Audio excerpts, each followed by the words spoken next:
Orla, how are you today, this glorious Sunday? Good, thank you, yeah. Oh, good.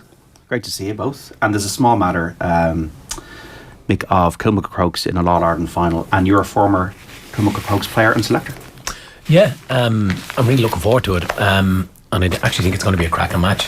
The lazy analysis is, I think, the big, monstrous suburban club against the small, wee club from the north, but actually I think you've got two really well drilled teams, and I was only thinking about this morning, like Dublin GA, the football championship is an absolute swamp to come through, and Kilmacud have come through 2 years on the bounce.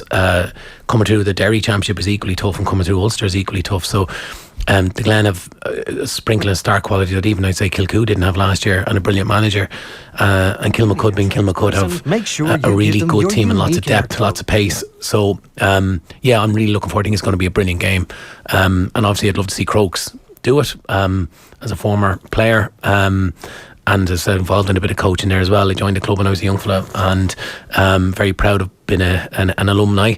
But yeah, no, I think a lot of, when looking at the names, this makes you feel old now, John. When you look at the names, you see the same names, the fellas you played with, but they're not actually the same fellas that are sons. Father time is catching up. But I just one point on that is, in the late 80s, Kilmacud was a second or third tier club, and they won a first championship in '92, which was built on kind of hardened journeymen, most of them from the country, actually, in fact, or a lot of them from the country. But I think enlightened thinking and forward thinking by lots of people in the club, a lot of investment in time and energy into the underage. And somebody said, I think 29 of the 30 that will tog played underage football for the club, which I think is huge testament to, even from a Dublin perspective, that's massive. Obviously, the Mulchies, is it, Mick, that have come up to Dublin and set up? Well, I think most GA clubs in Dublin, bar some of the city clubs, were built on the back of country people who moved to Dublin, and Kilmacud, when I was there as a kid, was built on a lot of people who had come up from Wexford, hence the colours of the club, and Galway. You look at St. Bridget's in Castleknock, would have been a lot of people from Cavan and Meath would have settled. And you look at the map of Dublin and you see what part of the country you come into Dublin, and oftentimes those people were the people who set up those clubs. A lot of Laois people involved in Mary's of Saggart, for argument's sake, and go on and on. And I think Kilmacud was built on the back of a lot of country people who settled in the area. Kilmacud was at the time the poor relation of the area. As you will know, soccer was massive in the borough and around that area. You Joey's and Ballybrack and a lot of big soccer clubs, and rugby was dominant in that part of Dublin, and still is quite powerful in that part of Dublin. So when I was playing, Kilmacud was very much the poor cousin of the sports in the area, and now it's, well, a better way of saying it's sexy and it's popular to play GA Gaelic football and hurling. Kilmacud only started getting players on the Dublin team in a regular way kind of from the 2000s on, and that's had a massive impact. And Kilmacud's problem now is not popularity, it's trying to actually cater for the demands, which is different to, we referenced a couple of articles in the Irish Times during the week. Yeah, country clubs struggling for numbers. Kilmacud's problem is struggling for space, but today, I think, and I see it as the work that was built on the back of those people who set up the club, who put all that time and effort in when the club was an intermediate team in the late 80s, early 90s, until they had the breakthrough. And the sons of some of those fellas are playing today, and the manager is a fellow I played with, Robbie Brennan, and we came onto the panel together, and these are guys who still remember the days when Kilmacud wasn't successful. So I don't think there'll be any complacency on that front, and obviously losing so heartbreakingly last year in the final, it's such a catastrophe, I suppose, in some respects, but I do have this niggly fear that the Glen are a really good team, and I think it's going to be a cracking game. Paul Mannion, will he tog, is the other thing, Yeah, Ashley O'Reilly was saying that it's probably likely that he will. Orla, are you affiliated to any club or anything? Eadstown, small country club in Kildare. Yeah, small little country club. So we're not, the girls are the better side in Eadstown, actually. They're the Kildare champions. Right. So Naas is my hometown, so they're obviously pretty good dual club. They've had a good couple of years, haven't they? Yeah, but on both sides, on hurling and football, they've done really well. Yeah, big time. Yeah. And what are the challenges facing your club, or the opportunities at the moment? For Eadstown, like it's always going to be numbers for a small club like that. You know, you'll get a couple of. You'll always have. In fairness, they do well. They're usually represented. You know, there'll be somebody in and around the Kildare panel. Emmett Bolton for years was good man. Emmett, good lad. Yeah, good representative. So. Yeah, very good. And did they merge at underage? Did they merge like a lot of clubs in Dublin are merging? Did Killeda, was that a kind of a combination club at a Kill in Eadstown? Could have in some competition. I'm not sure at the moment. I think they're playing under their own Eadstown. Okay. Yeah. So a lot of writing about the club and obviously about last week as well, the Indiscipline. But I suppose from a positive side, there's some good articles on Dunloy on last weekend's celebrations. We'll kick off the review there. But I suppose what we'll do is we'll go through the back pages first as well, folks, before we get into the meat and drink of the papers. So the Sunday Times sports section says perfect finish, Leinster complete Champions Cup pool stage with 100% winning record, and Hodge annoyed by links to England. So Joe Hodge will be an Irish player. He's pretty adamant about that in an interview with Paul Rowan in the Sunday Times Sport. Lampard on the brink as Everton lose to West Ham. We also have the Sunday Independent, Fergie time. Evan to the rescue for Brighton. Brilliant stuff. Evan Ferguson scoring yet again. Came off the bench in a 2-2 draw at Leicester. Has to be in that Irish team against France if he's fit and playing on a regular basis. Cullen knows Leinster need to up their game. Final final flourish against Racine Papers over the cracks. Well, they're into the last 16, not quarterfinals. But firing blanks, Liverpool missing big guns, and Eamon Sweeney, football's toxic culture, which we'll get to. That's the Sunday Independent. The Sun. Don't sack Frank, says David Moyes. Please don't sack Frank Lampard. Arsenal Man United squeaky gun time. Arteta inspired by the brutal honesty of Ferguson. Mikel Arteta has revealed how Alex Ferguson helped fire Arsenal's title charge. And Evan is an ace on earth. Evan Ferguson scoring yet again for Brighton. Get your headline writers out. Fergie time. Ireland star rescues Seagulls to add to the growing reputation, says the Irish Daily Mail on Sunday. United lineup gunners as Ten Hag issues title challenge. And Klopp insists Liverpool are showing signs of progress. Of course he would. Harry up, record chasing Kane, showing signs that he's up for 100 million move to Old Trafford. Of course he is. Who wouldn't want to leave Spurs? Ten Hag, let's bash the Gunners. That's the Sunday World. And then we have the Sunday Mirror to finish. Bowen gone. Lamps faces the axe as Jared twists knife into clueless toffees. Knack deal snag. Man United want to tie Alejandro Garnacho to the longest contract ever offered by the club. And drone goal. Southampton and Aston Villa players were forced off the pitch for almost 10 minutes due to a drone at St Mary's. Weird things happening in the Premier League sometimes. So the club, or where do you want to start with the papers and what you've seen in the papers today in terms of good writing? Well, there's a couple of good pieces in the Sunday Times. There's a small piece with Mick's own Kilmacud Crokes where he actually gets mentioned talking about Rory O'Carroll, which is a nice piece. It's more of a profile than an interview, and it's always nice to get a flavour of the person, and he seems like a kind of an interesting chap who's kind of in one way the road less travelled, but in another way for him he's done plenty of travelling, and he's taken time out to go to Thailand, and he relocated to New Zealand at one point, and he seems like a very interesting guy, and he's obviously going to be he'll have a central role for Kilmacud today. Seems like an interesting guy. He's a brilliant fella, and I think you know, he's one of those unusual characters where, you know, he kind of does what, I suppose, he's a bit of a free spirit. So, you know, at the peak of his inter-county career, he up sticks when Dublin are about to embark on their 6 in a row.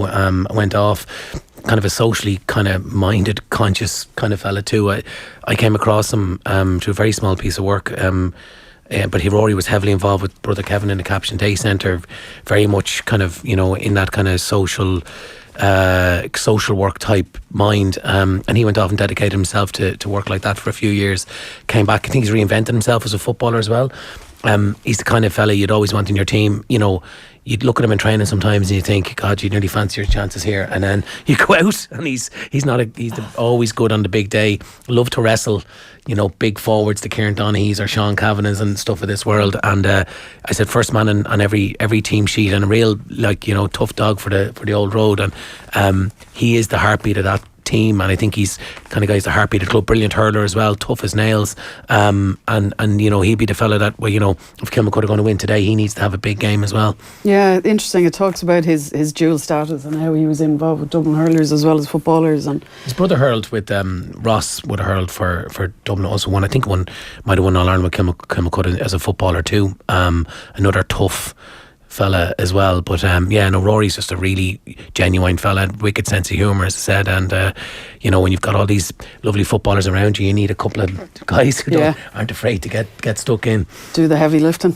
It's nice to get a piece like that, a profile where you learn a bit more about a player.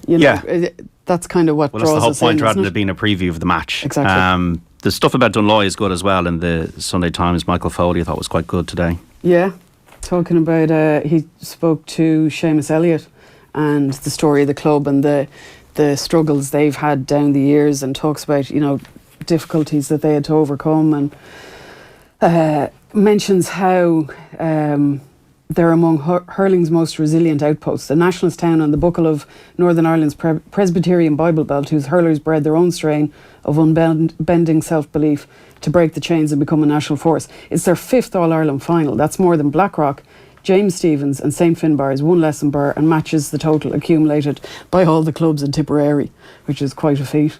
It's a really good article, I think, and in fairness to Michael Foley, like sometimes you read these articles about Ulster hurling teams that make finals and you feel like you've read it before a little bit, nationalist outpost hurling, the struggle to promote hurling in the north, but I actually think he's done it really well, and it's part of the identity of Dunloy. They've always produced good teams. Back in the 90s they produced teams as well. They're really rank outsiders today because Ballyhale are just absolutely glittered with with stardust, but it's worth a read because it is part of who they are, and you do have to accept that there are times when it was difficult to promote hurling in the north, particularly at the height of the Troubles, and you are a distant outpost too, where he talks about bringing up Davy Fitz and Liam Griffin, and trying to connect with that hurling community where you couldn't be further from the heart of hurling when you're up in the glens of Antrim. So well worth the read, and Michael Foley again writes beautifully on it. Yeah, and then Ballyhale discussed. Dermot Crowe has a piece in the Sunday Indo talking about Ballyhale and their history in the competition. He starts off by pointing out how in 2003 Burr won a 4th Tommy Moore Cup to become the most successful team in the competition's history, and by now you've got Ballyhale and the rate at which they've accumulated All Irelands at this stage, and it's an interesting read talking about them. Also talks about how there's all these younger players coming through in Ballyhale, and they have a crop coming up who are aged 15 and 16, which people will be delighted to hear. We'll be seeing plenty more of Ballyhale. Yeah, well, that's a good read. There was the whole Dave Billings, now deceased, UCD Vincent's Dublin legend. We were talking about football one day and he was saying about Vincent's, and their mantra was, when you're at your peak, win as many as you can, because you don't always get the chance to bounce back. So Ballyhale are really stepping up to that. They're winning everything all around them because it doesn't last forever. I know they've got young fellas coming through, but they really have been unbelievably good, and red hot favourites today, understandably. Yeah, absolutely. And Glenn as well, profiled in some of the papers. And I thought what was interesting as well was Dermot Crowe's kind of recapping last week, and just the communities that are touched by winning club matches, whether it's Club All Ireland at intermediate or junior level or senior level. Rathmore were there for bonfires blazing for the local heroes, winners of the All Ireland intermediate title after a tough battle with Galbally. They went through Kerry, they didn't go through Cork, which was interesting though, on the way home. And also with the Cliffords and Fossa. We left Dublin at about 12. We had a lovely homecoming, arriving in the snow at 6:30, says Dermot Clifford, the club chairman and father of David and Paddy. We went back to our sponsors, the Golden Nugget Pub. We watched the match again on the Tuesday evening, and last Wednesday we met up with the Rathmore boys, the two teams together, both clubs in the East Kerry region. The two clubs have a lot in common, really. And also John Toomey and Monalene's hurlers' success in the intermediate All Ireland. The next day's assembly in the clubhouse offered the chance to connect with their own people. The sight of fans was a joy to behold, says Toomey. I've never seen so many people out in the area to welcome anyone or anything in Monalene in my life. So in terms of the positives of the club, it's all about belonging, community, a sense of purpose, a sense of a journey, a sense of togetherness, a sense of identity, and that's, I think, the best part of it. That we're seeing, whoever the 4 teams are in, say, the senior final today, for example. I think this is a really nice piece, and I did like that piece about the Kerry team coming home the way they came, because there was more crossroads and more opportunities for bonfires. But somebody touches on at the end, I think it's the Rathmore player, about there's something more primal about club. The club is really local, and there was a time 20 years ago where I think the GA were looking at the club finals as being, a 50, 60,000 affair.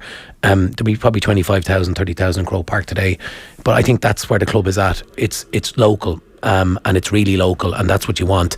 And this stuff here, I think this piece about the teams coming home drives that home.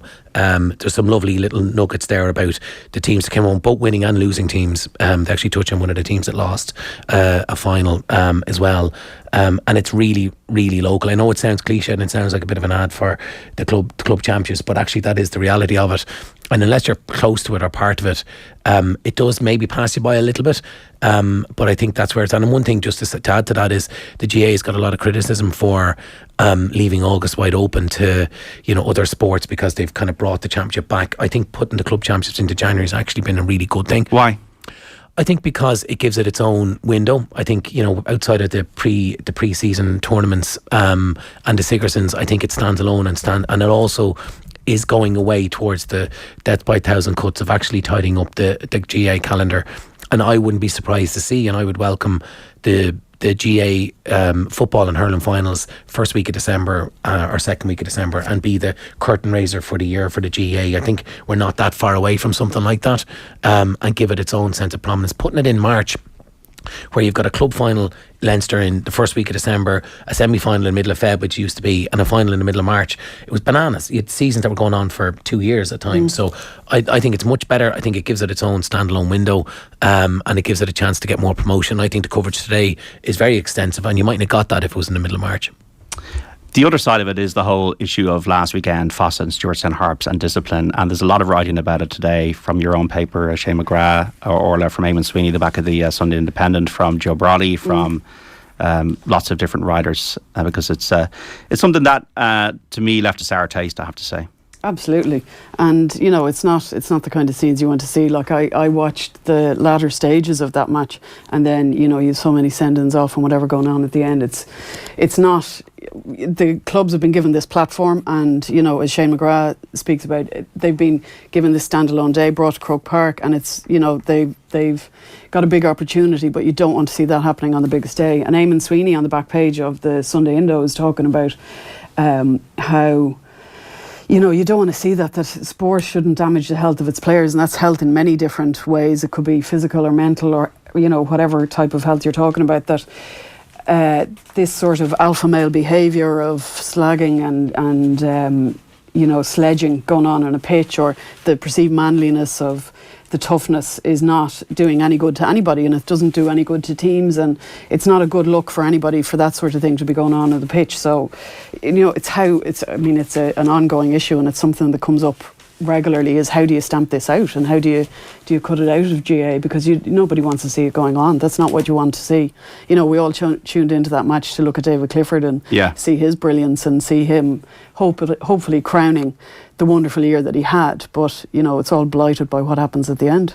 Yeah, I think your takeaway from last weekend, unfortunately, was that the games were niggly, and there was an undercurrent of just a bit of nastiness in the games, and in many ways they were the most junior football of games, and at least this absolute brilliance of talents, big crowds, lots of publicity and interest because of the players that were playing on all the teams, and they both descended into ugliness. And I don't know why it was those particular ones. There was a bit of a lazy kind of, it was a Tyrone team's fault. It also always takes two to tango in these things, and Broddy, in very un-Broddy-esque way, unless I'm misreading it, and he's an ironic piece, has come out full guns blazing defending the Tyrone teams, and feels that they're a little bit victimised.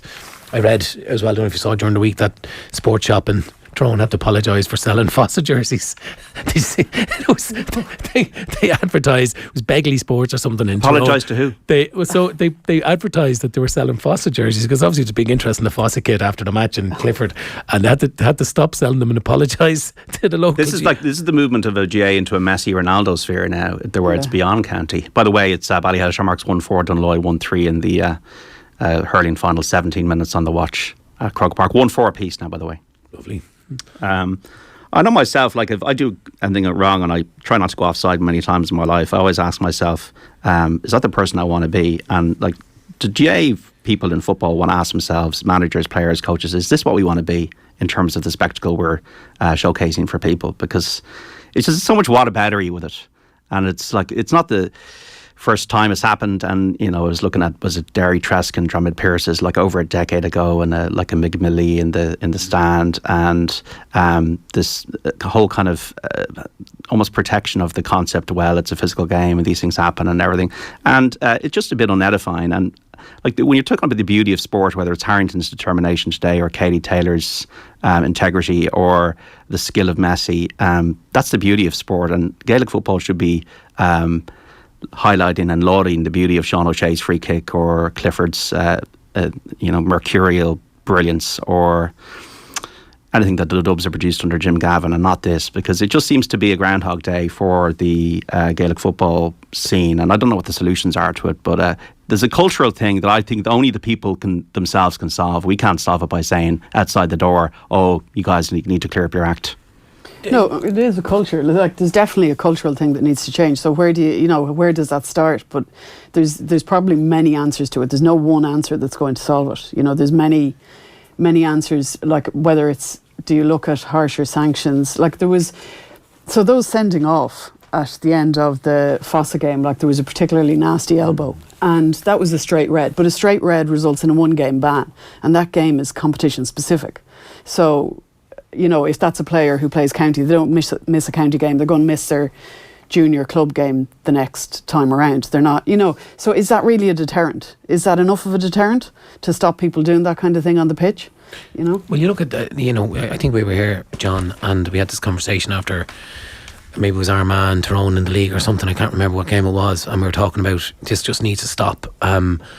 And we'd talked about a top to bottom thing where it's education for kids and parents at 7 and 8 years of age, and it's this kind of thing of, you can't get your lawyers in and go to the CCCCCCC and get your man off on a technicality because the referees forgot to write his name in Irish or something, right? And I actually think Shane McGrath has hit the nail on the head here, and it's so easy and so logical, but it's cultural, right? And he says, one behavioural scientist told this newspaper that severe, consistent, applied sanctions are a proven way of addressing ill discipline in sport. Like, we've got clear sanctions, clear rules, why can't they be applied? If they're applied consistently, it stops this kind of behaviour. I do think the only slight disagreement I'd have with what you said, and I think you hit the nail on the head, most of what you said, is I do think now there's a less tolerance for this, and it's not put up as... But is that the reason for those less tolerance is because there's more eyeballs and more social media and more clips and more cameras on these things than you would have had 20 years ago? Maybe, but I think you look at, people are far more discerning now, and rugby has its challenges around player welfare, and they're trying to get their act together, and GA has some of its challenges now around discipline and some of the application of the rules, and people will vote with their feet. Like, people won't go to games, people won't send their kids down to clubs, and like, that's ultimately what's going to happen. And unless the GA cleans up its act here, it's going to run into an issue here down the line, because people get hurt. A fella's going to lose his eye if he gets gouged, and it's just not acceptable. And we saw, what happened there in that club final. As you said, there was a big TV audience because of who was playing, big crowd, and it was in broad technicolor for everyone to see what had happened, and it was niggly and it was nasty, and people come away from that, and people in the GA at the highest echelons of GA come, and they're not happy. So, but they're going to have to do something about it. And Larry McCarthy has gone on the record consistently about backing referees and changing the culture. Yeah, but then you've got the captain of the winning team saying, I shouldn't have been sent off. Yeah, and you can see the humour in it, and the Golden Clerk style, and it is very funny, but also in the serious, and the serious side is more important than the humour of a few minutes of that. Yeah, and you might get one opportunity to go up the steps and lift a cup and make your winning speech, and maybe you should go bigger picture and look at what the day means rather than pointing out the perceived wrongs of your sending off. But you're trying to get people to be referees, and fellas referee. I don't think he made too many mistakes, to be quite honest. It was a bit of he did his best at the end, and it was a bit of a free for all, and he doesn't have the benefit of VAR and video refs and whatnot. And fella gets sent off and takes the National Airways. I don't agree with the decision. Anyway, I don't think it was right. 1-7 to Shamrocks, 1-4 to Dunloy in the club hurling final. On the Saturday panel, the lads yesterday from Derry, Tony Scullion, Connacht, Gilligan and the Gormley, there was kind of a general feeling like, well, that happens everywhere. And also, it's junior level, it's third tier. And that it might be that maybe whether, the players quite conditioned and they're running each other at speed and they don't have the finesse maybe that players at a senior level do. And it's a bit more raw, it's a bit more it's not as polished as other sports that we're watching all the time. And you could have this in soccer and rugby at a lower level. I don't agree with that. I didn't hear the full context of what they said, but I don't agree with that, what they said there. I think the fellas that played, by and large, bar one or two elder statesmen, were fit, conditioned. You know, junior football club final, your elite junior football, right? We're not talking about Division 9, you know, down in the park and lads with big bellies running into each other because they can't turn, right? You know, we're talking about fellas who are playing inter-county football, and fellas who are, you know, at the peak of that, and a lot of them play divisional football at its senior level. So I don't accept that. I think what you had last weekend was, you know, a niggliness and an undercurrent of kind of just a bit of nastiness that I think isn't just down in junior football. In fact, we saw it in the Alliance League's Division 1 last year. We saw it in the inter-county, very elite of the inter-county, you know, where fellas were talking off the ball, and there's a bit of niggle all the time, and how are these rules going to be applied? So no, I don't accept it was a junior football thing or a junior hurling thing. Yeah, you see fellas, you know, you do see at that level lads miss time and stuff, or fellas who are, you know, on the way out and they're just slow, but even that's coming to an end. I think what we saw last weekend was just niggliness, you know. Yeah, Eamon Sweeney's really, really good on the whole thing. You know, it disgraces Gaelic football, the most popular game in the country and still one of the most finest in the world when played in the proper spirit. Set aside the impact of such scenes and spectators and imagine the consequences they must have for the players involved. What does it feel to be like in games played in an atmosphere of aggression and intimidation, replete with sneaky hits and persistent sledging? The GA being very quick to decry the adverse effects of social media abuse and even press criticism on the mental health of players, but surely physical and verbal abuse from the opposition takes its toll too. We got to take a break. Just a text here, 53106 is a big sports fan, if not really a fan of Gaelic games. It seems I've read this conversation 100 times. Shouldn't see the scenes. Something needs to be done. Nothing ever changes. Behaviour is tolerated. I'd say even promoted by some of the GA. Well, I wouldn't agree with that.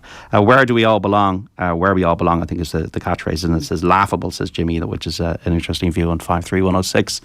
We've maybe heard this too many times, but it's Shamrocks 1-7, Dunloy 1-5 in the hurling club final at Croke Park. We'll get an update from Aisling O'Reilly after the news. Don't go away. We have Mick O'Keefe, the CEO of Teneo, and the Irish Daily Mail sports editor Orla McElroy between 2 and 3 on the Sunday papers. Lots to look forward to. The Premier League, Man United, Arsenal, Joey Carberry, and other great writing in the Sunday papers after this.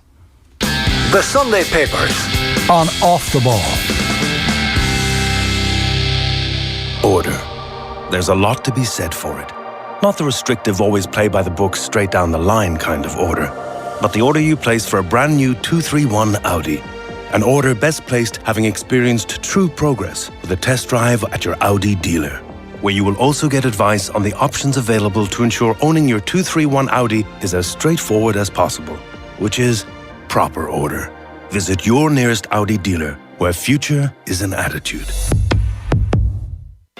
New year, all new you.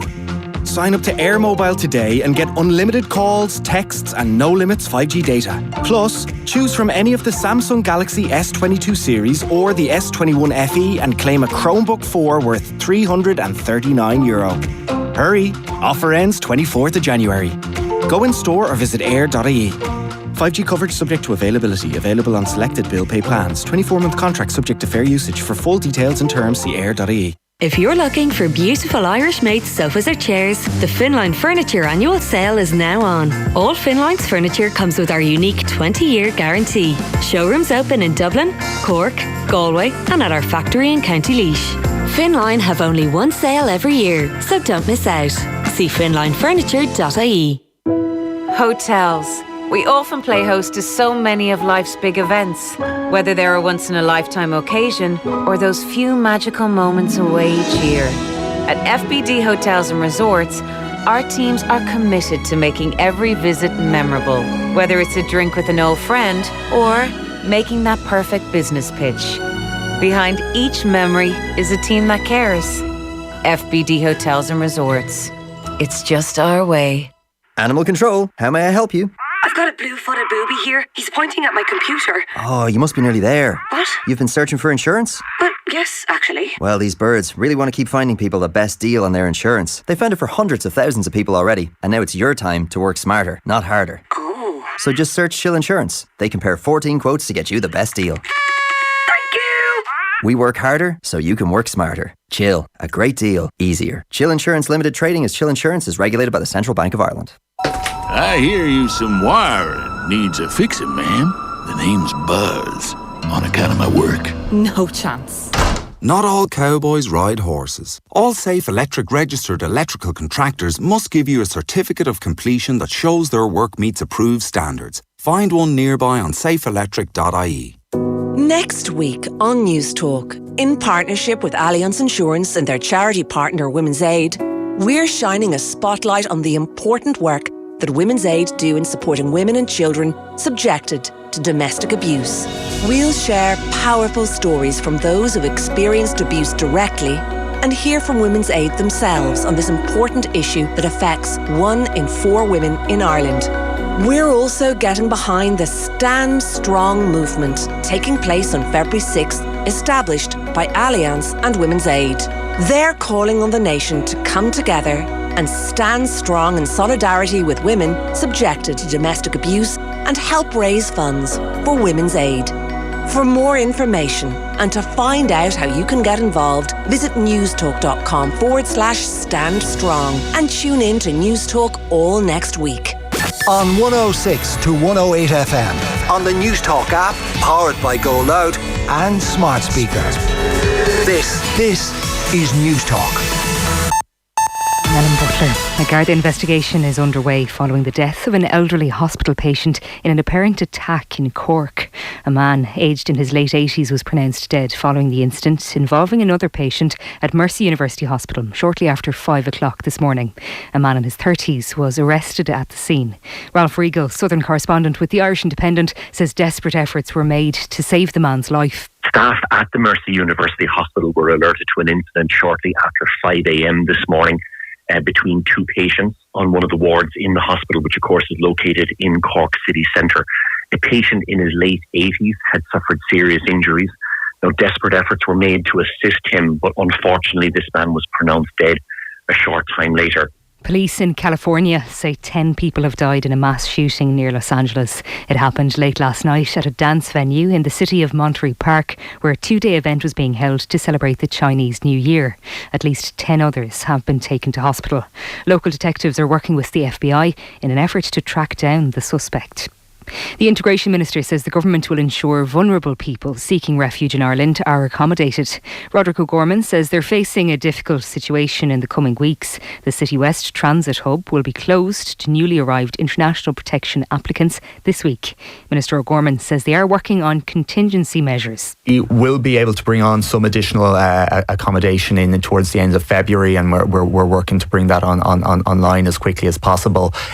We're also engaging closely with other government departments and colleagues across government and other agencies in terms of having some contingency measures for the next number of weeks. And a leading animal charity is calling on the government to toughen the laws in relation to cruelty. It comes as a video of a distressed donkey being dragged along by a car in Edenderry, County Offaly, went viral last week. The donkey has since been rescued, along with 6 other animals, and a Garda investigation is ongoing. Dr. Cyril O'Sullivan, CEO of the ISPCA, says incidents of animal cruelty in Ireland are not uncommon. It's shocking and deeply disappointing that such examples of animal cruelty are just all too prevalent in society at the moment. So we're calling on the Minister for Agriculture to help us in this matter in terms of increasing penalties for these type of events and provide further funding to us to allow us to actively prosecute. And that's your news at 2:02. News Talk weather. Thanks to Ryanair. See your Premier League team this year with daily flights to Liverpool, Manchester and London. Rather dull and misty today, with rain lingering in the southeast. Top temperatures reaching 7 to 11 degrees. Then now you're up to date on News Talk. The Sunday Papers on Off the Ball. And you're welcome back to Off the Ball here on News Talk. John Duggan sitting in for Joe Malloy until 7. It is half-time in the AIB All-Ireland Club Hurling Final. Ballyhale Shamrocks of Kilkenny up against Antrum's Dunloy. What is the latest? Aisling O'Reilly.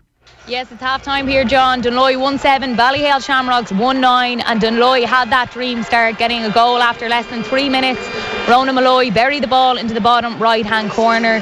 TJ Reid, he missed his first 65, it dropped short, and Joey Cuddihy put it over the bar. But Dunloy with a lot of possession in the opening minutes, just wasteful at times, miss hitting the ball, I suppose. Maybe a little bit of nerves in there too, but a fast start from both teams.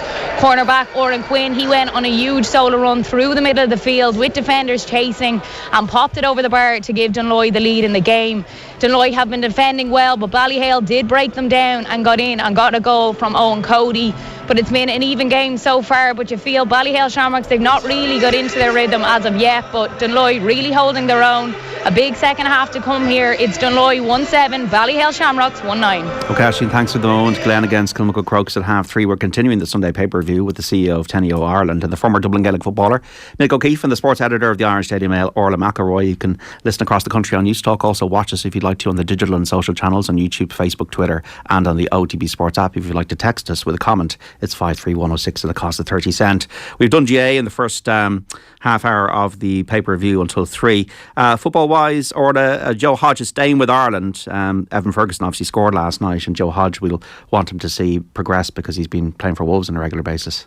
Yeah, and there's a lovely piece with Paul Rowan in the Sunday Times. Opens with a nice little line from Paul about how he'd just finished the interview with Joe when a little text popped in his phone from Stephen Kenny looking for him to give him a ring, so good sign for Joe. But nice piece telling you a bit more about him. He's Manchester born, Ireland under 21 international, and he answers what he calls the Declan Rice question of, you know, do you have any split loyalties or where you're going to go? And he says absolutely not. Hand in his heart, I don't have a problem saying that I want to play for Ireland. I'm clear on that. Up until I was 16, I played for both and never turned down a call-up. But when I had the choice, I picked Ireland and I wouldn't turn back on that. So it goes through sort of his career, and Wolves are playing in Manchester today against Manchester City, and Hodge was a City fan and also a player from the age of 10. He was a Star Academy prospect until a serious leg injury followed by a stress fracture in his back, and he seemed to be very unlucky with injuries and then COVID, and things are finally coming right for him now, and it's excellent timing as well that, you know, hopefully he'll be hoping for a call up. He does say that eyebrows were raised when Hodge wasn't included in the last senior squad back in November, but not by the player himself, who seems a very level-headed chap. He says, hopefully Stephen picks me. If he doesn't, then it doesn't change anything for me. I'll keep working hard and try to get in the squad, and if that doesn't work, then I'll get in the squad after that. So yeah, he's not in the squad today for Wolves, who just kicked off away to Manchester City. Just go through the teams. Ederson, Rico Lewis, Stones, Akanji, Laporte, Gundogan, Rodri, De Bruyne, Haaland leading the line with Grealish and Mahrez on the other side, and Nathan Collins in the Wolves defence. I suppose we're quite attuned, aren't we, Mick, to every single Irish player doing anything at the moment, given we've been so starved of quality players for quite a while time. It does feel like there's more good news at the moment. Like, obviously we've Evan Almighty, amongst other things, he was called this morning, and that's a real boost because we've struggled to score. If we get a consistent Premier League star player like Evan Ferguson, I think that'd be amazing. I really enjoyed the Joe Hodge interview. I didn't know much about him, if I'm going to be honest. I know he missed a penalty there recently in the cup penalty shootout there against Forest, so he's playing in Premier League team. He's playing, you know, consistently. He's not playing today, as you say, but he seems to be a good player. You sometimes wonder about these guys who start going around clubs, but when you read between the lines here, he does seem to be a victim. A lot of injuries, yeah, victim of circumstance, though, I think, where he kind of ended up on the fringes of stuff more because of injury and bad luck rather than anything else. So if he develops into a player, I think we'll have a really good player in our hands, hopefully. Yeah, I was going through the Jonathan Warcraft piece on Eric Ten Hag ahead of the United-Arsenal game at the Emirates 4:30. Some really kind of funny little nuggets in here about Ten Hag's personality. Ten Hag is the most impressive hire. His demanding ways encapsulated by two stories told by Stuart Overgoor, a player from his first club he managed, Go Ahead Eagles in the Netherlands. So Overgoor was in the second 11 and went into the first team dressing room to retrieve his boots, which had been borrowed by another player. Ten Hag yelled at him to get out, telling him, "You have to deserve to come in here." Then in pre-season, Ten Hag divided the squad into groups and sent them on a run with target times. The group told to complete theirs in 2 minutes did so 10 seconds quicker and expected pals on the back from their pals, and instead Ten Hag upbraided them. When I said 2 minutes, I meant 2 minutes, not 2:10, but not 1:50 either. And also on Ten Hag's first day at Carrington, he assembled the training ground staff in the players' meeting room and gave a 3-hour presentation that laid out in clear detail the responsibilities and expectations for every role. From the first morning of United's pre-season tour, the standards set for players were clear. They'd wandered down for breakfast in Bangkok and various clothing and footwear were told that going forward they were to wear match club gear, always trainers, never sliders. Look, with success you get all these stories, and with the results you get all these stories, but this is why they have these leadership textbooks about managers, Orla, isn't it? Because it's about culture, it's about standards, it's about discipline, it's about transparency and accountability. And with Arteta and Ten Hag, you're getting the sense that they're both in that right sphere about doing the right thing now at the moment, getting rid of prima donnas out of the club like Ronaldo and Aubameyang, and that's what you're getting the sense of in the writing today. Yeah, that's a really good piece about Ten Hag in the background of what's going on at United. Like it's interesting to read all those details that he's got such an eye on, and they mention as well that United have a new. He's director of football, isn't it? John Murty, yeah. Yeah, and he seems to be equally big on the details, and it seems like himself and Ten Hag are working very well. Mentions how he had picked out Ten Hag back in, they'd been looking at him, and he was seriously on United's radar from as far back as 2017. So it's an interesting read. Goes through, as you said, a lot of those details about how he wants to be, put in place this culture that things are going to be a bit more. They know what's expected of them. Yeah. They know what he expects at all times, and that it's very clear on what he wants from them. He talks about their scouting and how they're planning their transfers, and they're planning them 2 and 3 years in advance, and they're going to have all their summer signings worked out very soon as well. It's an interesting read. Yeah, and the whole, I suppose, Ed Woodward. Short-term thinking seems to be, now in the back burner. And also, when you compare it to Everton, Martin Samuel in the same paper, Orla, boards don't get sacked no matter how ferociously the fans chant. And even if Moshiri wanted to sell, who would buy a club in such turmoil right now? Equally, while Lampard may be as good as gone, who replaces him? Everton's predicament calls for a firefighter, but Moshiri appointed a firefighter in Sam Allardyce when the club previously had crisis, and the fans hated him. Yeah, the United piece is good. Like as a United fan, for the first time in a long time, you get the sense that things are going in the right direction. But going back to what you said, it's based on basics like attention to detail, hard work, standards, culture, all the things that you'd expect. But United haven't had that. They went for celebrity hires. They went for, very poor decisions. The club, this perspective was that it wasn't particularly well run. It was beginning to fall apart at the seams. So having him come in, what I like about him is his recruitment and the players that he's brought in, and I think he's realised this, are players with real quality and real substance. So the likes of Martinez, the likes of Casemiro, they're brilliant buys now when you look back. Ironically, you look at Ten Hag after 3 matches this year, and the paper's calling for his head and looking out of his depth, and now he's the world's greatest genius because United are on a good run. I think we've got to take a balanced look at this at the end of the season. United end up top 4. I think that's a remarkable achievement. I don't think they're genuine title contenders right now, unless they get a couple of players in. But I think top 4, really competitive, and bringing a sense of, I suppose, there's a real direction to where the club is going. I would take that right now as a Man United fan. Yeah, look, he's clearly got the long-term view. Do you know, Yeah. he's not looking at this as a short-term project. They've got a long-term view. They have a future kind of mapped out, and he talked about that. They talk about the procedure, how they put Rangnick in place so that it would give them time to get this recruitment process right, to get the right person, and how they felt that Ten Hag was the right person. He kept ticking boxes the most strongly. And a months-long process of multiple face-to-face meetings with candidates began, and all through that, Ten Hag was the man that seemed to be coming out best for them. And you talked about signing Martinez. Like he talks, they mention how United have built up this scouting machine and the research they put into players, and it turned out that both Ten Hag and United had the same player on their list. Yeah. When it came to look for a player in that position, that's where they both agreed, and they have a clear vision in mind now for the future of the club, which didn't seem to happen for a long time. No, for a decade really. And there's interesting stuff from Jonathan Liu, a great writer in The Observer, just about the tactics that Cruyff influence pervades. Arteta and Ten Hag follow Dutch legend in their fullback fluidity, talking about how Ben White has been transformed into a right back at Arsenal. Just quoting here, for some time Arteta has been searching for fullbacks who'd play his way, stepping up into a narrower role when Arsenal had the ball, effectively mutating into centre midfielders.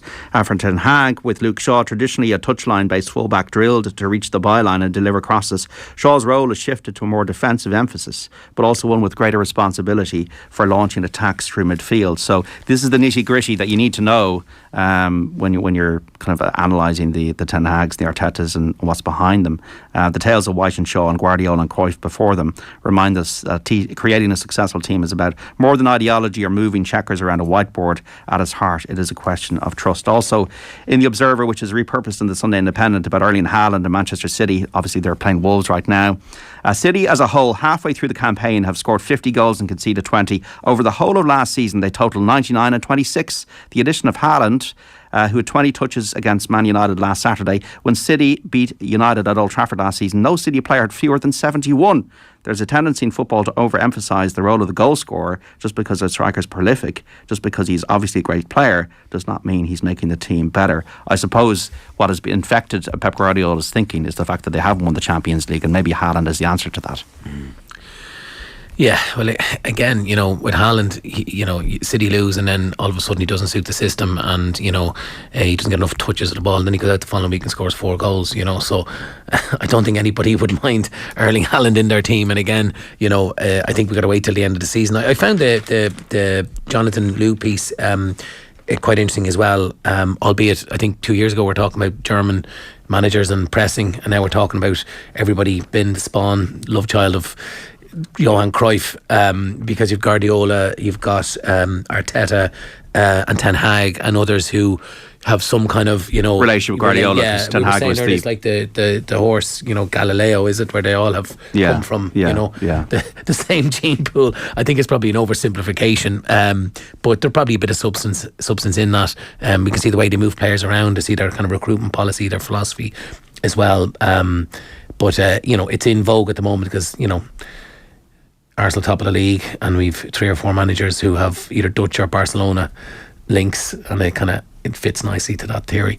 Yeah, rugby wise, I suppose a lot of the thinking this week and talking, and we're going to have commentary of it in an hour's time, Munster Toulouse, is about Joey Carberry, Orla, isn't it? And the fact that he was omitted from the Irish rugby squad for the Six Nations, 37-man squad, 3 out halves in it, Captain Johnny Sexton, Ross Byrne, his understudy at Leinster, who's obviously been filling in very well recently with Leinster top of the Heineken Cup standings, and Jack Crowley, who a bit of a bolter from left field, and Neil Francis has been writing about it. Bernard Jackman's got things to say about it, and look, it's going to divide opinion to a degree because we're in a World Cup year, and Johnny Sexton, as important as he is, does have a history of injuries, especially given the age he is. He's going to be 38 in July.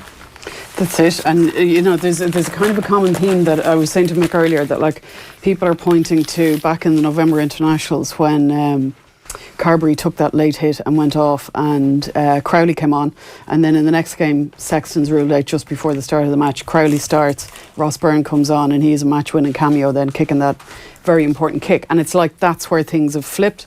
And Joey Carberry now, I mean, if you'd thought about this at the start of the season, you wouldn't have said that Joey Carberry would not be in the Ireland squad. It seems extraordinary from what we would have thought a few months ago, that he's now not in the Ireland squad at all, and that Ross Byrne points to a ruthlessness, doesn't it, for Farrell?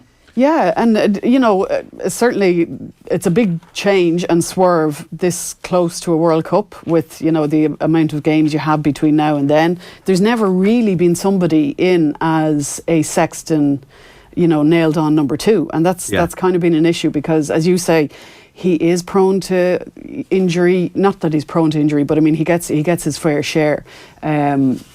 He'll be out, for a couple of matches. Will he play match to match in a World Cup when you've got matches coming every 6 or 7 days? It's hard to see it. So you need to have somebody who's confident to step in there. And a lot of them making the point that Ross Byrne has done that consistently for Leinster, and he's been backed all the way along to be that guy when Johnny's not there. He doesn't play that many games for Leinster now because of, they obviously have to manage his hours and his minutes on the pitch. So Ross Byrne has consistently been backed, and back as far as when the move was made to bring Joey Carberry down to Munster. At that point they saw Ross Byrne as their number 2, and I think the feeling is that Stuart Lancaster wanted to look at Joey Carberry as more of a 15, that he was more of a flair, a looser player, and that role would suit him better than the more straightened role that you have to fulfil as a number 10. But as we know, he went down to Munster, and for a long time he was seen as the number 2, but he's never been 100% there, and he's never been completely convincing. Nobody's really stepped in. I mean, you probably need 3 guys to fill Johnny Sexton's shoes, really. Well, we've 9 months of this to come up. It's a bit like Friends, isn't it, Orla? About Joey and Ross. Joel, Ross and Joey, lad. Plenty of drama. No, but what I was going to say... That was prepared. It was like Delia Smith stuff, that was, Mick. You know, how long? That was her gag. Exactly. And, you know, yeah, I stole that from Rory Keane, full disclosure. No, but I think, look... 6 degrees separation. It is. There's 3 players that feature in the rugby news today. It is Joey Carberry, and... You know, there's a lot of airtime this week on your own station about that, and he has gone from the kind of de facto nailed on number 2, the fella you bring in, the guy who's cover for Johnny, particularly after, of course, Paddy Jackson is off the field of play. So you know, he has slipped down the pecking order, and I think, you know, I think what's missing here is Ross Byrne has gone from probably being number 6 or 7 choice out half to now number 2 possibly, or number 3, and I think he deserves huge credit. Like, he was written off. They had his brother ahead of him in the pecking order at one stage, who hadn't played a huge amount of rugby, and he's come on by sheer perseverance. He's stuck at it. He's getting lots of game time at Leinster, and he's got the benefit of playing with half the Irish team every week when Johnny's not playing, which he won't a lot of the time because he'll be rested, and I think he deserves huge credit. I think on the Carberry front, what I'd read into it is Farrell, there's a ruthlessness there, and he's picking fellas on form, and you know, he's decided now that this is the team he wants. You know, you're running out of opportunities. You know, you've got your 5 Six Nations games and a couple of warm-up matches, and that's it. So if Carberry doesn't come back into the thinking in the next couple of months and doesn't have a stellar 3 months at Munster, he's probably not going to make the World Cup squad. So it's really at the make a break for him. It's really back on him from a career perspective. Yeah. He's been really unlucky with injury. His form has been in and out, and probably because of confidence, Munster have been playing brilliantly at times, but I think the guys that he's picked, in fairness to Farrell, are there on absolute merit. And you know, he's tried Burns, he's tried, you know, others in those positions, but he's decided Johnny's obviously the number 1. Johnny can't play every game because of his age and whatnot, and I think the Sunday Indo touched on as well, like, we'll have some of those games in the World Cup where you don't really want to be playing your main fellas for fear they're going to get injured or sent off. So, you know, I was sitting right now, if you were looking at it and you'd ask, you know, who would you like to come on with 15 minutes to go to see a game out if Johnny Sexton had to go off, you'd probably say Ross Byrne right now. He doesn't make too many mistakes. You'd fancy him to kick a penalty. If you the kick against Australia showed a lot of composure in a pressure moment, and I thought that was interesting. Yeah, but he was overlooked a lot for Ireland all the time. He'd been doing that for Leinster, you know, for a few years at that point. Like, there was a match a few years ago now where he was crippled with cramp, and still stood up and kicked a last minute penalty to, you know, for that was crucial for Leinster. Like, he's been doing that, and he's been a clutch player for Leinster, and all of a sudden, you know, he does it, and people are kind of saying, I suppose the familiarity is really important. To 20 of the 37 are Leinster players, and if most of the pack, if most of the team is Leinster, there are the codes, there's the intuition, all of that kind of stuff. Neil Francis writing today, injuries and mediocre form happen less and less when you're playing off front foot ball, and when you got time and space afforded to you by a dominant pack. In future, when players are asked to move to improve the depth chart, they might think again. They might have less game time, but they're playing for a winning team. Carberry has 37 caps and has won in 31 of them. My international record is close to the inverse of that. Ireland's reserve at half has a winning record against every major rugby nation except France, who we only played against once. Carberry's record against the All Blacks is played 7-1-5. That has to stand for something when your form or your luck deserts you a little bit in the Sunday Times. Well, yeah, he has quality, Carberry. Look, the ball's in his court now. If it's a win-win for Andy Farrell, if Carberry, you know, has a streak now of playing really well for 5 or 6 matches and he comes back into the squad, well, then you've got a guy back with confidence. You know, he's loads of ability. Nobody thinks he's not up to that level. It's just that there are fellas who are playing more consistently better than him, and probably more adaptable right now. So, you know, I think it's a wait and see. The other one is Bundyaki, who I don't know what's happening there. I'm not close to that situation, but it's very strange that he's not getting picked for Connacht. I've no idea why that is. Whether it's, some people saying it's fitness, some people saying that he seems to have outgrown his, you know, the club, or he's on the way out, or I don't know. But that doesn't look well either if he's one of your number one choice players as well and he's not playing. Yeah, it can be a bit in and out. Like you had him as a line not too long ago. Yeah. So, we don't know the exact reasons. But it was interesting. Anything else rugby-wise to touch upon that you caught your eye? Sorry. Bernard Jackman's piece was interesting. He's talking about the musical chairs in the coaching staffs ahead of the World Cup, and that England and Wales have taken gambles with their new coaching staffs, bringing in Warren Gatland and England dispensing with Eddie Jones and getting Steve Borthwick in and talking about how that's a gamble for them. That was an interesting read as well, but there by Bernard. Yeah, there's a similar piece in, I think it's the Sunday Times by Stephen Jones. I could be wrong. Yeah. And he looks at kind of the alpha merry-go-round and the alpha males that are coming in. But Eddie Jones going to Australia. He's the kind of manager that gets a bounce. He's a bit of a Davy Fitz of rugby. He'll get a bounce out of a team. Quick reaction. Yeah, Gatland going into Wales, they'll get a bounce out of him as well. So very interesting. But he touches on the three alphas of world rugby. Well, he also puts Cheika in that bracket of Eddie Jones, Razzie, Gatland, Cheika as these kind of alpha males. He's kind of ranking them in their alphaness. What a better way of saying Yeah, it. there's a profile of Eddie Jones on Sunday Business Post, which is worth a look, folks. Stuff like from his book and that kind of thing, and his upbringing and his abrasive nature towards players, which I don't know still fits. But obviously, he's got the Aussie job now. He's been given a role at World Cup in both this year and in 2027. So, will it add some spice to the Lions tour in 25 if Eddie Jones is still there? But it adds spice to the World Cup if they meet England. Big time, yeah. And would you bet again? Like Australia aren't that bad. Like Australia lost a few games, by a point here and there in that November series.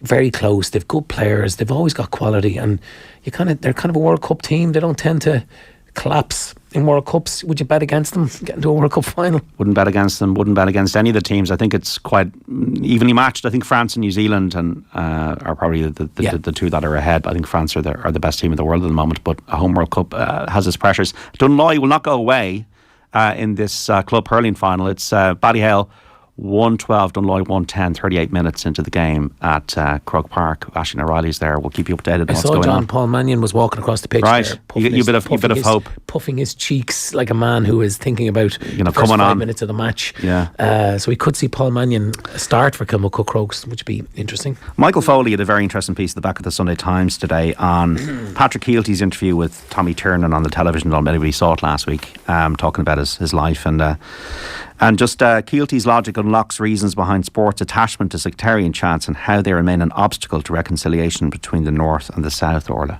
Yeah, this was a very good read, and it is that thing of we need to look at this differently because, he talks about what Patrick Keelty had to say and talking about for example, the ooh-ah up the ra moment and, what those songs mean. I know it's harmless, but what's funny about it is if you were asked to rejoin the Commonwealth and you saw the Northern Ireland ladies team up there singing, they were up to their necks in Fenian blood and singing the sash, you'd sit there and think to yourself, geez, I'm not sure about that.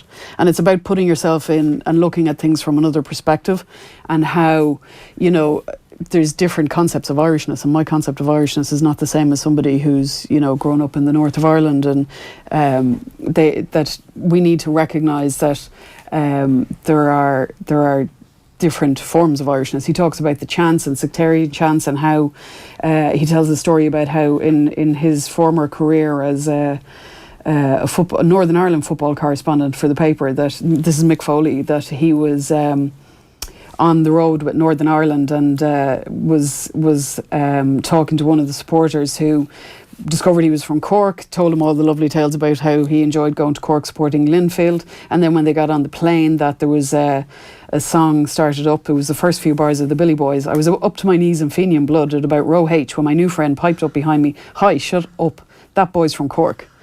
And the silence that followed, and how awkward he felt about the whole scenario and what it was like for him to be on the opposite side of what we were all discussing only a couple of weeks ago. So it was an interesting read, and it is, Patrick Keelty, it seems, was quite, measured on the whole thing, and it's interesting to see that different perspective. Yeah, and he's a couple of good lines here. For my sins, I actually studied the use of symbols, flags and language in Northern Ireland in sport. So but it's quite an interesting topic, and I think Keelty talks about things like a United Ireland and how language is important, but also I think he used a line, I haven't quite found it here, around if you want to invite someone into your house, you change the furniture. Yeah, you move stuff around and you make someone feel comfortable. And I think the conversation we're having now at the moment as a country is the wrong conversation. We're talking about a United Ireland, whereas really we should be talking about a shared island and respecting or a new Ireland. Or a new Ireland, exactly. And what would you do if you started from scratch? And Mary Lou was in trouble during the week. I heard she calls Northern the north of Ireland, and there's a deliberate use of language. Is that not just semantics though? Possibly, but I think it's important when we talk about where we've come from, particularly the last 50 years on this island, and I think we need to be very careful in this jurisdiction around the debates that we're having and the language that we're using, because we really should be talking about things like a one island economy, how we make one island approach to energy, and less about kind of this kind of triumphalism of a united Ireland, which in my view that language is the wrong kind of language to be starting that conversation with if we're going to bring 1.5 million of a population on a journey. And I think you're right, unfortunately with Brexit, with the EU, it was kind of, you could have gone to a place where it was a bit more borderless, and you could have had a situation where things just happened that made people work together more closely. 25 years since the Good Friday Agreement on April 17th, I think, this year, and brings all this stuff back into focus. But I do feel things like language, anthems, the Northern Irish soccer team still stand for God Save the Queen. The Irish rugby team at home still play Our on the Veen. The use of symbols and flags and all that kind of stuff, I think, needs to be reviewed. If we're going to take the kind of a 20-year view on this and how to bring people north and south of the border or closer together, I personally couldn't care what that looks like once you had peace and people working more closely together for the benefit of everybody on the island. Yeah, I think the chanting, I think if you're 25 and under, I think the Troubles is a complete abstraction. I think if you're over that age, you might have a completely different view on what it means, the Troubles, whether you're affected directly or indirectly, north or south of the border. I don't disagree with you, but therefore you can understand why the chant for maybe the women's team didn't mean as much as maybe it might have if they'd met it 30 years ago. Yeah, I think the girls didn't mean to be offensive, right? But I still think it was deeply offensive, and I think that you can be on both sides of that fence. If a team in the north or in Scotland or somewhere was singing sectarian songs and that lauded paramilitary organisations, I think a lot of people here would be offended. Now, whether they're under the age of 20 or 25, I think you might give them a pass, because I don't think they really understood. But it's also Celtic Symphony, and you can go into that as well. And Celtic Symphony, but it was also in Glasgow as well. Like, there's a whole layer of stuff here going on. I do think the FAI handled it really well. I think Vera Pauw came out and apologised. I think that particular issue, has been put to bed, for a better way of saying it. I still feel people here mix up traditional music and Irishness with, and there is this kind of stuff gets thrown in, like when people sing the Fields of Athenry in pubs all over Ireland, there's bits thrown into that song that could be... Yeah, but that's because it's an abstraction, because there's not a connection between maybe what that was or what that is and now, because it's too long ago.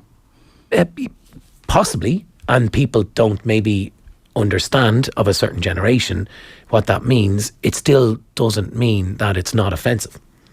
To certain people. To certain people, yeah. And I think possibly that's where the education comes in, where, it isn't cool to laud terrorist organisations, whatever way you want to frame that. And I think we got to be upfront about that. And, does that damage talk of a shared island? Yeah, probably does. But I don't think singing a song is doing that. I'm trying to extract the kind of the one particular instance where I do feel there's an innocence sometimes and whatever to that stuff. But I do feel when it happens a lot, I think that might make people uncomfortable. And this kind of, psychology that they're all rabid Republicans under it all. It doesn't help, I don't think. What do you think? I kind of agree with Mick. I think, Mick Foley makes a point. Integration is never a question of wiping out songs or aspects of any culture that makes others uncomfortable, but it does require people to ask how these songs sound to others, and I think that's the key point. I mean, if you're talking about maybe a shared island or a future for how this island would look, you kind of have to. You can't just say, well, the past is too long ago. You have to educate yourself on that past, but from other points of view as well, and not just from the point of view of how people in this jurisdiction would remember that history. You have to remember the history on other sides, and there's more than two sides probably to this debate. That I do think I can understand why that song could be offensive to somebody, and I don't think it's a big stretch to just leave it out of your after match sing song. Go back to stick with Taylor Swift. I think they all look like they were enjoying that. Yeah, but I think, but there is like this thing where it gets mixed up in, it's an Irish kind of traditional song, it's like the Wild Rover or something, it's actually not, and I think we need to, if we're going to talk about how can you expect a nationalist from the Bogside to stand in Windsor Park and listen to God Save the Queen and hear chants from the terrace, and then on the other side not look at ourselves and look at the language we use and look at the songs we sing, and maybe think, well, maybe we do need to have a look at it and reflect on it, and maybe be conscious of how they sound to others. We also have. I'm not sounding all wokish on this now, but I do think it is. Well, it's your opinion now. We're listening to your opinion. Thanks, John. Also, Mick Foley, money talks, but selling alcohol during match is a positive move. Why can't they just close the Aviva Stadium bar at half time? Is it money? It's definitely money. I mean, he talks about how much the food and drink sales have generated over the autumn internationals, and we all know that like the senior men's rugby team is the big driver of funds, be that ticket sales, or obviously they have a decent deal going in the Aviva with all the sales of food. But for me it's the bringing it back to your seat constantly. People popping in and out. Do we need to have ask the question, I suppose, and it is a question I do think needs to be asked. Like, the money is important, the revenue is important, all that kind of thing, but it is disturbing people's match day experience. There's nothing worse than somebody walking past you when the game starts, and when you focus on the match is sacred, it's sacrosanct, and people are walking past you because they've broken the seal and they can't stop going to the toilet. Yeah, and I think there is. And why don't you, like at Tottenham Hotspur, for example, they've got the stadium open much longer after the game. Yeah, maybe they can. That's the way they can recoup. But there's no culture in Ireland of going to the ground early, and there's not a culture of staying late. People go to the pub, they run to the match, they get to their seat. The RFU deliberately went and spoke to fans, to be fair to them, because there was all this noise around and there was letters to the Irish Times and everything else.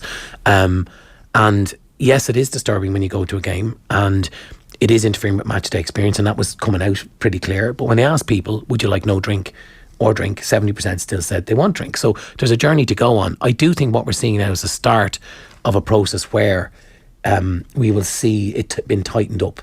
I think the RFU come out and said while they will sell drink, they'll try and police it in a way that you only go out when there's a break and play, right? If it was me, I think longer term, and it was one of the only kind of things Infantino said that I agreed with, like, do you have to have a drink, I would think there's nothing wrong with bringing a drink to your seat and having your drink.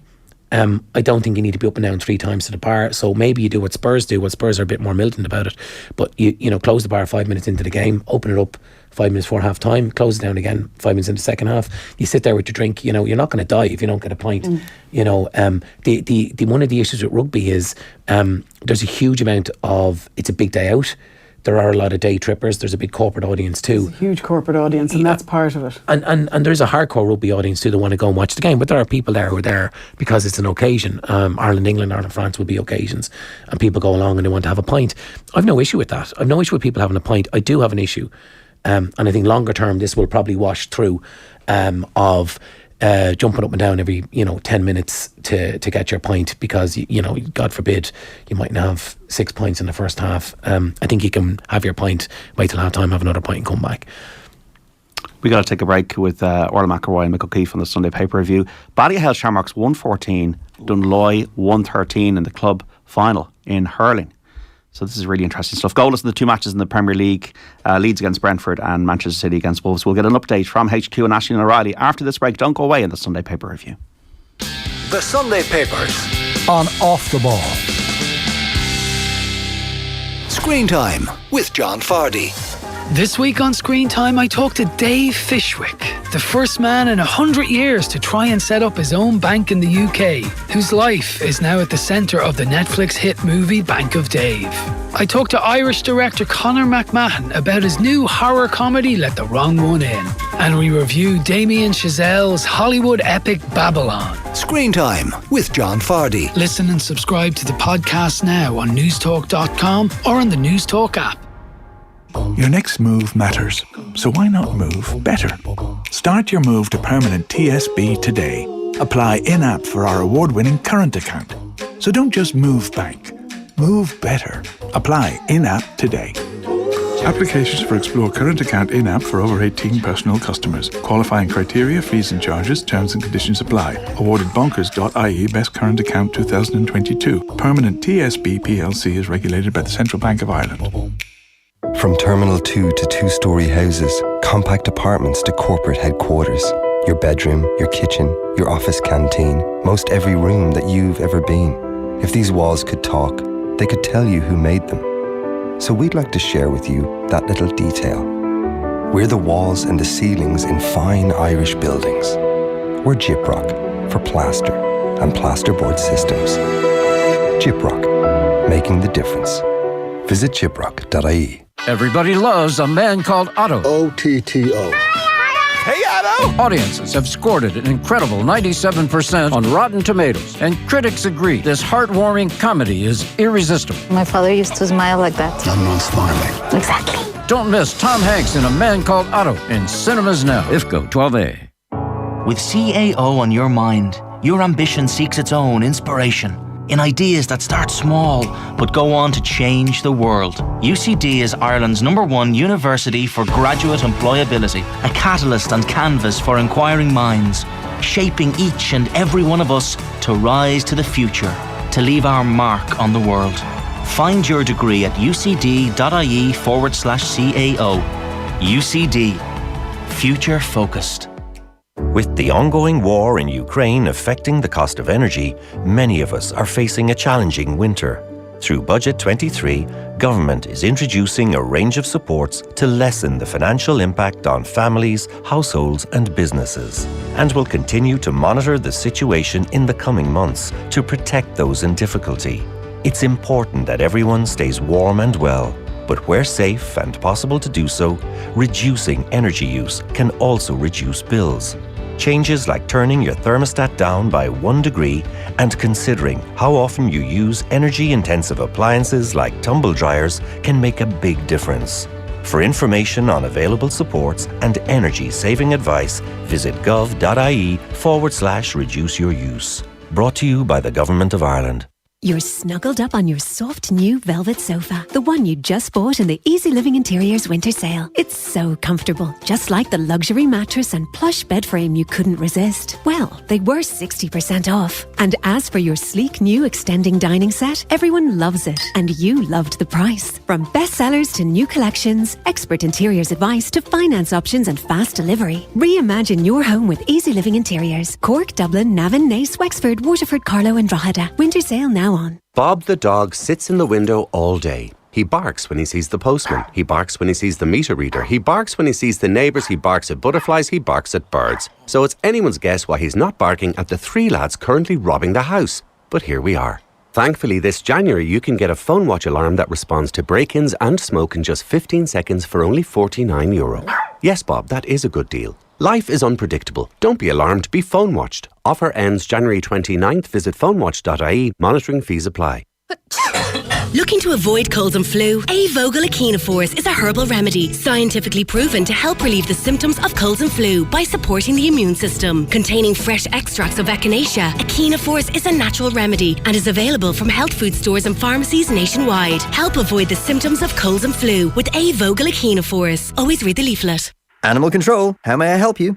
I've got a blue-footed booby here. He's pointing at my computer. Oh, you must be nearly there. What? You've been searching for insurance? But Yes, actually. Well, these birds really want to keep finding people the best deal on their insurance. They found it for hundreds of thousands of people already, and now it's your time to work smarter, not harder. Oh. So just search Chill Insurance. They compare 14 quotes to get you the best deal. Thank you!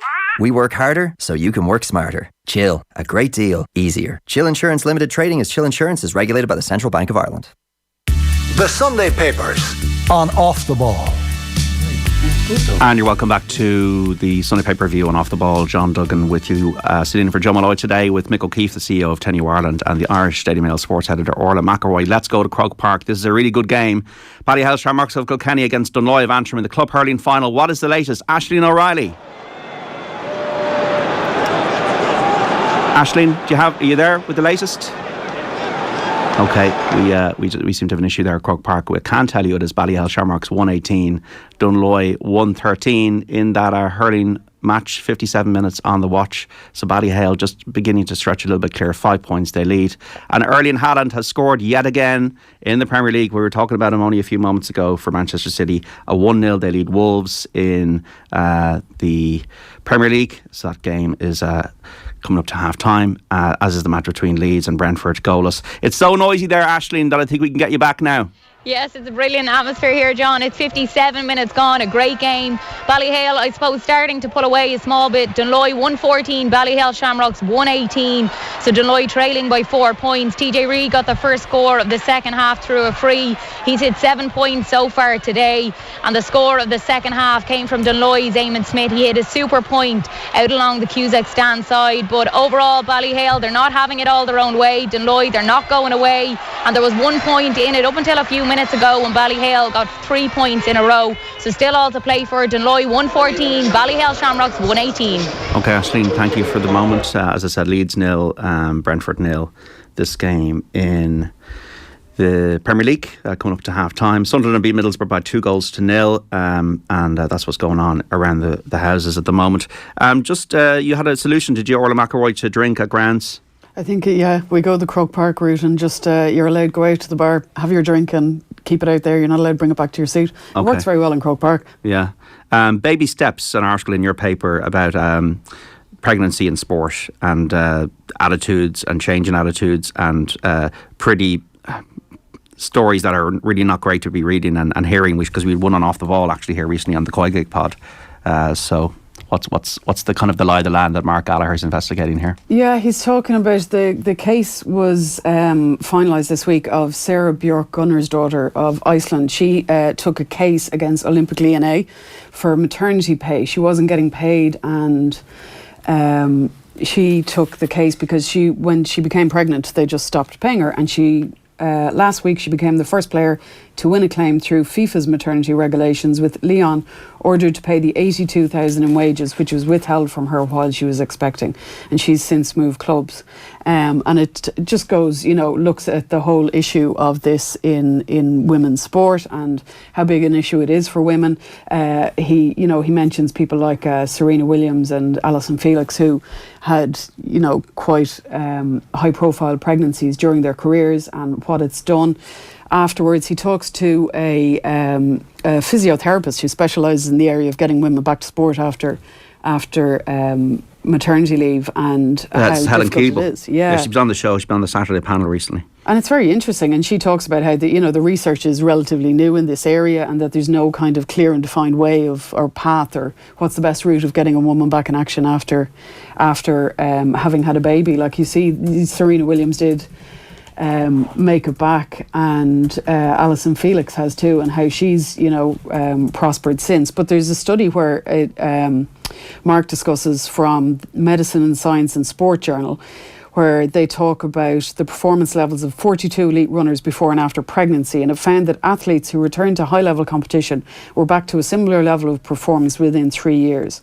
But a more fascinating finding was that 46% of those athletes actually improved their performances post-pregnancy. Olive Loughnane was one of them. I remember speaking about it. Yeah, And he goes on to say about, he talks to Sunita Pushpur, who's a mother of two and an Olympian, and she is on the Olympic Federation's Athletes Commission, and she talks about how Sport Ireland have put in place a maternity policy. And a lot of the issue, I think, is that there aren't defined maternity policies for players, so they don't really know what to expect when they become pregnant. That interview on the Koi Gig pod, I know, with Emma McCandy, formerly Mitchell of Scotland, she talked about how difficult it was for her players, talk about how they disguise pregnancy, they pretend fake injuries and things like this because they don't want to tell their club straight away or immediately, and it's a struggle because also, the other issue is highlighted in one of the quotes here: athletes shouldn't have to wait until they are 35 or 40 to start a family, so you don't want to wait until after your career. If you're having a top level career at the highest level in sport, do you wait until the end of that and say, well, I'll put it off till then, and then that brings its own issues in fertility and the likelihood of having children, or how many children you can have at that point. So it's just interesting. Sarah Bjork Gunner's daughter wrote this piece for the Players Tribune about what happened and how she was treated when she became pregnant, and she's back in action now. She's playing for Juventus. I think one of the positives out of this, Orla, is that organisations will get exposed for shoddy behaviour by whistleblowing. That's it. And Mark talks about how Lyon were, they're perceived to be such a, well, the serial Champions League winners, top club. This is it. And they're, they've been leading the way in women's football. And yet when it came to this situation, they just didn't have a decent way of dealing with it. They couldn't deal with it. 9 All-Ireland club hurling titles for Ballyhale Shamrocks. They have just beaten Dunloy 122-115 at Croke Park. And they're back at the top, the Kilkenny side. And Dunloy really gave it their all, but Ballyhale, TJ Reid there celebrating on the pitch at Croke Park. They're champions once again. And what an amazing club they are. Amazing club. Yeah, fair play to Dunloy though. It didn't quite go to script that you might have felt Ballyhale pulled away and, a few goals. No, it was a competitive contest. Very competitive. I think that score, 3 late points in injury time puts a bit of a shine on it for Ballyhale. Dunloy were excellent. I know they won't, faint praise and all that. I think they were worthy All-Ireland finalists and probably pushed Ballyhale as close as anybody this year. We got Glenn and Kilmacud throwing in at 3:30. One of the Dunloy players there in tears, just...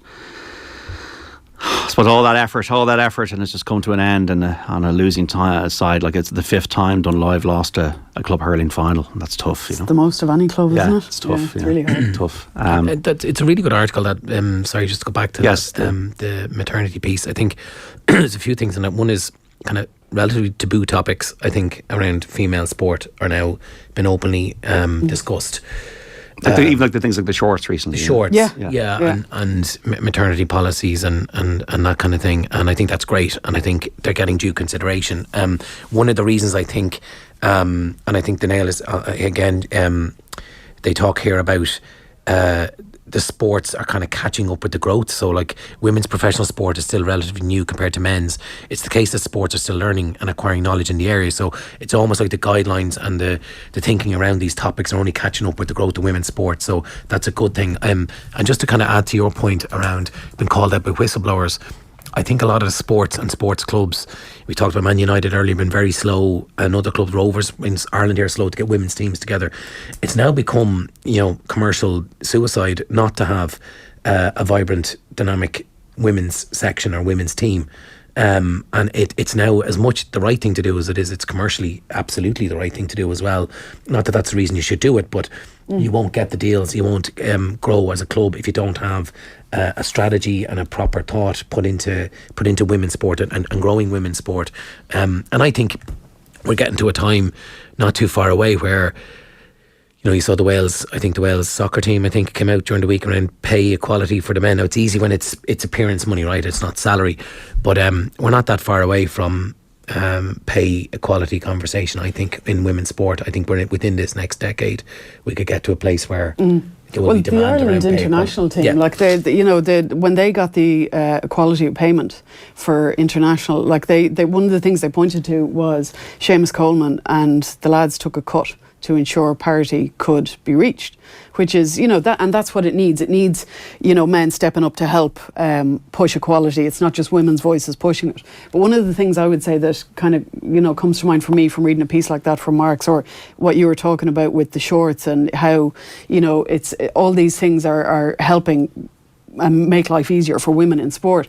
You need more women in the room when it comes to making decisions. So if you have women in the room who are in the, the administrative side or in the higher positions in the club or the associations, that's when you will have women being thought of in a much more organic way, so that, maybe it'll become obvious to them that they need to have maternity policies, because if you're going to have a women's team, you're going to have to, cross that bridge at some stage where a player will decide that, they're going to start a family during their career. So you need to have a policy and clear thought process in place. And if you have women helping make those decisions, it's like, the shorts, for example. A woman setting up a football team would never start off with white shorts.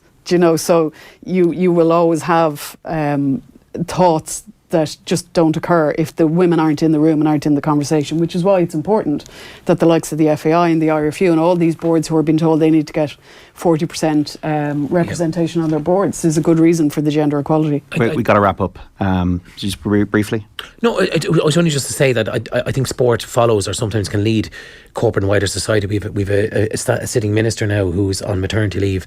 I think it's never happened before, and the key point in this article I think is around women being afraid to let people down, whether they worked as partners in law firms or afraid to have babies, but if you're a woman and you want to have a baby and you're a professional athlete, you should be allowed to have a baby, and you shouldn't be penalised in your career or financially for doing so. And thankfully we're getting to that place where that's not going to be the case. Yeah, it's good to see. We're running out of time here. Just to maybe point people to one article to have a look at. We haven't got the time to. The Irish Sun, like a really nice piece of Jason Byrne. It started up as a P-up weekend and has gone from strength to strength. Corkman's Cambodia journey becomes a bid to get Corge a trip to Derry. So Corge Khmer, as in Cambodia, they were formed in 2017, a GA club by a group of players from Tyrone and Cork. Club's gone from strength to strength, with Cambodian natives now making up at least 85% of the playing ranks. The club has been invited to represent Asia in both men's and women's football in the non-Irish category at the GA World Games in Derry's own Beg. So they're hoping to get the team there and hoping to get the financial support to get the men's and women's teams. Anything briefly, very briefly, in the last 30 seconds to point somebody to? Philip Quinn has a nice interview in the Mail with Brian Carey, who is Director of Football Recruitment with Reading, who are going to Man United in the FA Cup next weekend. And Mick, very briefly. Yeah, same one. Okay. Look, the best of luck with Kilmacud. Thank you. Yeah, I'm on the bike. And hope the nerves aren't too bad. And thank you so much, Mick O'Keefe, Orla McElroy, for coming in on the Sunday paper review. Enjoy the rest of your day. We'll chat soon, and we'll be back after this with commentary of Munster against Toulouse. Classic Crokes man himself. The Sunday papers on Off the Ball.